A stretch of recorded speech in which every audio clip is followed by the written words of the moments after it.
Guys, meron akong ituturo sa inyo para mas mapadali yung buhay nyo. Kung may teacher ka na mahilig magpagawa sa inyo ng essay, ganito lang ang gagawin mo para di ka na mahirapan. Una, ang gawin nyo, isearch nyo lang to. chatopenai.com. So, ito yan, ChatGPT. So, dyan, itatype nyo lang, kunyari yan, make me an essay about family. Tapos, pag in-enter mo yan, lalabas na yan. Napakahaba. So yan, kung makikita nyo, napakahaba niyan, di ba? Napakarami niyan. Yan, may essay ka na. Pero syempre, huwag mong ipapasa lahat yan kasi mahalata ka na gumamit ka ng ChatGPT. So para hindi mahalata na AI yung gumawa ng ng essay mo, ikakopy mo lang yan. Pupunta ka naman dito sa bypass.hicks.ai. Sunod mong gagawin, ipe-paste mo dito yung kinopy mo. So, ayan yung essay na ginawa ng AI. Pipindutin mo naman tong humanize. Humanizing na. So, lalabas na dito, tao na yung gumawa niyan. Yung parang iikli yan, parang tao na talaga yung gumawa. So, yan, makikita nyo, maikli na. Yung words niyan, hindi na yan halatang AI ang gumawa niyan. So, diba, ito, subukan natin. Copy natin yan. Check natin kung may scan nga ba na AI na yung gumawa. So, yan, pinaste ko na. Okay, scan na natin. Yan. 'Di ba? Human. O 'di ba? Ganun lang kadali. Mga 5 minutes lang o wala pang 5 minuto tapos ka na sa essay mo. Gigil mo ko eh. Hoy, sino sa inyong kumain ng brownies ko? Iisa na nga yun, tas kinain nyo pa? Ba, hindi ako ha. Kakatapos ko lang maligo. Boy, lalong hindi ako eh. Kung gusto ko yun at kung ako kumain dun, baka nasabi ko na sa'yo.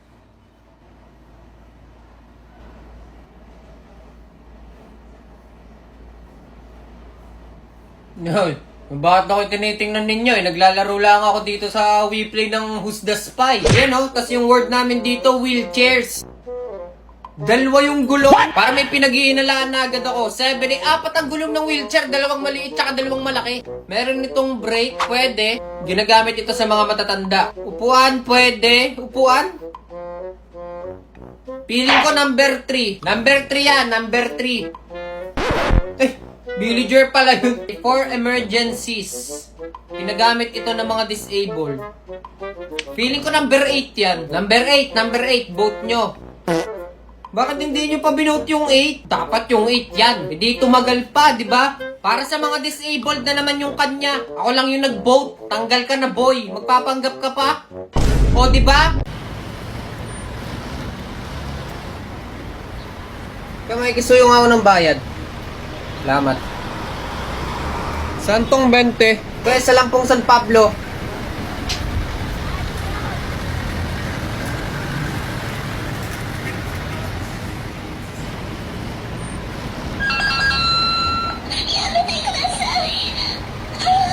Putang ina. O ngayon, magbigay kayo ng mga bagay na pumuputok. Sir, ako po. Lobo. Lobo, very good. Sir, Piccolo po. Piccolo. Sir, po? Gulong. Gulong? Opo, sir. Gulong po. Pwede naman nating ipasok sa pumuputok yung gulong. Sige, pwede.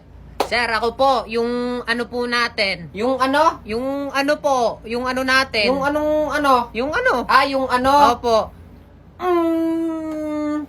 Pumuputok. Sige, ipasok natin sa pumuputok yan. So, class, lagi niyong tatandaan. Ha? X and Y. Yun lang ang hahanapin. Okay? X and Y.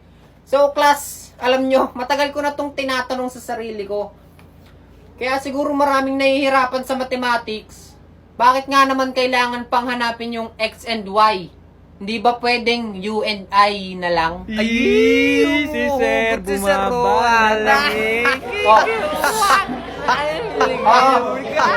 Ang funny. Tawa. Uy, gagi, huwag ka maingay. Seryoso na si Sir. Guys, huwag naman kayong maingay. Tapos na? Okay. So, basta ganun lang, guys. Naiintindihan ba? Okay, so bukas, bago tayo mag-uwian, tandaan nyo lang yung assignment, isasend ko na lang sa GC. Pag nagawa nyo ng lahat, isend agad sa akin. Okay? Ang taas ang grades noon, guys, makinig. Ha? Hey! Yes!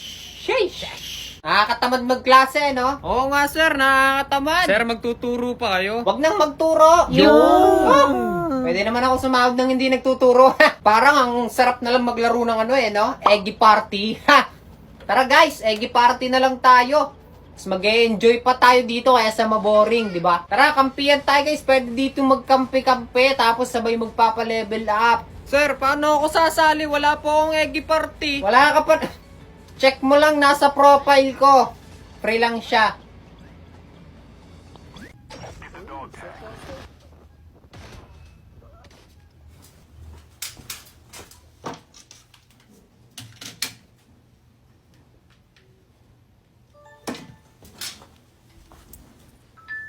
Guys, alam nyo bang yung mga kabataan ngayon, ang swerte nila, di ba? Kasi ngayon meron na tayong free data O kaya yung hotspot, pwede kang maki-hotspot kung wala kang load. Samantalang tayo, dati, di ba, pag nasa kalagitnaan tayo ng pakikipag-usap dyan sa ka-textmate natin, tapos biglang nawalan tayo ng load, wala na. Pero kung nakakaluwag-luwag naman, walang problema yan. Maglo-load lang ulit tayo. Pero madalas, di ba, ang ginagawa natin, smart alert.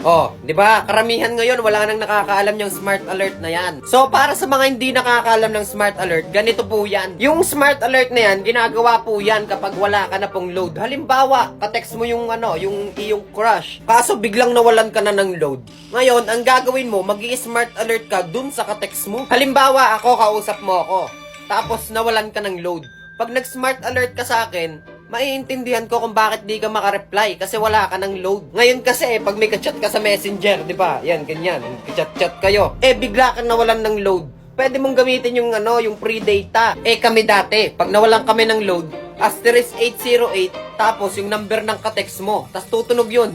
Tuning, tuning, tuning, tuning, tuning. Take note ha, 3 beses mo lang yung pwedeng gawin. Kung 5 ang kausap mo, tapos gusto mo silang sabihan lahat o gusto mong iparating sa kanilang lahat na wala ka ng load, 3 beses mo lang yung pwedeng gawin. Magagawa mo lang ulit yung 3 beses na yon kapag nakapag-load ka na ulit. So yung smart alert na yan nga pala, pagka halimbawa nag-smart alert ka sa akin, ang matatanggap ko na message, kasi wala ka ng load, nagre-request ka sa akin ng pasa load. Hindi ko alam kung meron pa rin ganyang smart alert ngayon. Pero, di ba, alam nyo naman dati ang mahal ng load. Ngayon, ang 20 pesos mo, only call and text na. Tapos, meron pang data. Yung amin dati, kung hindi ako nagkakamali, yung 15 pesos, parang nasa 60 text lang yun. Wala pa atang pantawag. Hindi ko sure Hindi ko alam kung wala nga siyang pantawag o may 15 minutes na pantawag. Basta hindi siya unli. Hindi ganun kamura dati. So alam nyo ba kung bakit ko nakwento yan? Wala lang. Guys, naranasan nyo na ba yung nagse-cellphone kayo tapos bigla kayong umunat tapos biglang nalaglag yung cellphone nyo, tumalbog-talbog tapos umakyat papapunta sa second floor tapos biglang malalaglag ulit? Men, nakakainis talaga yan, ha? Paano kung mabasag yung cellphone mo? Nakakaawa ka naman. Pero dito sa Nubia V80 Max, walang problema yung mga ganyang bagay. Eto nga pala si Nubia V80 Max, mga kaibigan. So lalabas na siya ngayong araw na ito, January 23, 2026. For only 6,499 ay pwede ka na makapag-avail ng ganitong klaseng cellphone na siyang bagay sa'yo kung lagi kang nakakalaglag ng cellphone na parang ganito. 128 storage na to at 8 plus 8 gigabytes of RAM. Kaya hindi lang siya basta matibay. Swak na swak din to pagdating sa mga panonood at saka sa paglalaro. Kaya guys, ano pang hinihintay nyo? Manood na kayo ng live at abangan nyo yung mga pa-previous nila. Tulad ng mga earbuds, exclusive merch, mini fans at marami pang iba. Kaya ano pang hinihintay mo? Bilisan mo na! Lalo na ako, ang dami kong iniisip. Akala nyo puro lang ako kalokohan. Marami rin ako iniisip, no?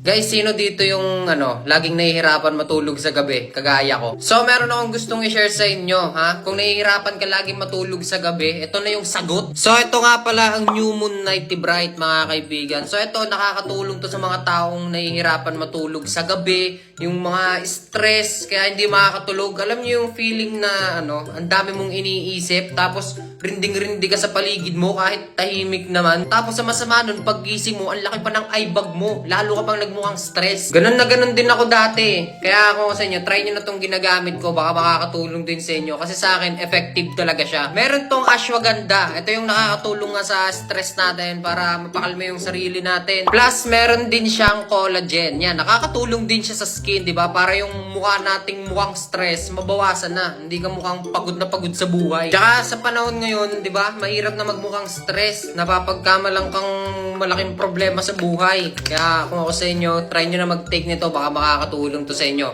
So, yun lang. Good night!